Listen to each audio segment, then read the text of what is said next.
پیارے نبی صلی اللہ علیہ وسلم نے ارشاد فرمایا کہ لوگوں پر ایک ایسا زمانہ آئے گا کہ مومن کو اپنا دین بچانے کے لیے ایک پہاڑ سے دوسرے پہاڑ اور ایک غار سے دوسری غار کی طرف بھاگنا پڑے گا۔ اس وقت روزی اللہ پاک کی ناراضگی سے ہی حاصل کی جائے گی۔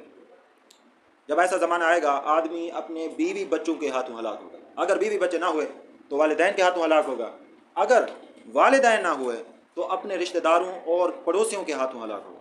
صحابہ کرام علیہم رضوان نے عرض کیا یا رسول اللہ صلی اللہ علیہ وسلم وہ کیسے؟ آپ صلی اللہ علیہ وسلم نے فرمایا کہ وہ اس کی تنگ دستی غربت کی وجہ سے اسے آر دلائیں گے تو وہ اپنے آپ کو ہلاکت والے کاموں میں مصروف کر دے گا۔ وہ یہ نہیں دیکھے گا کہ حلال ہے یا حرام، اس کا مقصد یہی ہوگا کہ بھئی کمانا ہے، حلال حرام کی تمیز نہیں کرے گا۔ کیوں؟